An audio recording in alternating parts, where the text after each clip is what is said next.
بسم اللہ الرحمن الرحیم۔ السلام علیکم ورحمۃ اللہ وبرکاتہ۔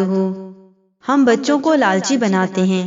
جی ہاں، جب ہم کہتے ہیں بیٹا جلدی کھا لو نہیں تو بابا کھا لیں گے، بیٹا جلدی پی لو نہیں تو بھائی پی لے گا، تو ایسے جملے بولنے سے لالچ کا وہ پہلا قدم جو ہم اپنے بچوں کو سکھاتے ہیں، اور آہستہ آہستہ والدین کو عادت ہو جاتی ہے اس طرح کھلانے کی، لیکن بھول جاتے ہیں کہ بچہ اب سیکھ رہا ہے، بچہ ذہن میں بٹھانے لگ گیا ہے لفظوں کو، تو جب تک بچے کو خود کھانے کی سمجھ آتی ہے وہ سیکھ چکا ہوتا ہے کہ مجھے پہلے ملے اور میں پہلے کھا لوں، وگرنہ کسی اور نے کھا لینا ہے، کہیں ختم نہ ہو جائے، اور ایسے کرتے کرتے یہ چیز زندگی کا حصہ بن جاتی ہے۔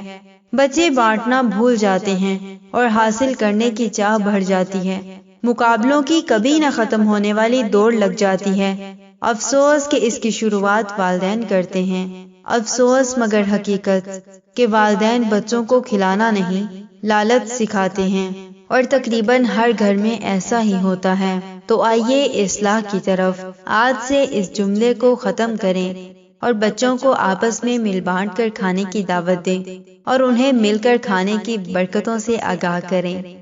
جزاکم اللہ خیر و احسن الجزا فی الدنیا والآخرہ۔ السلام علیکم ورحمۃ اللہ وبرکاتہ۔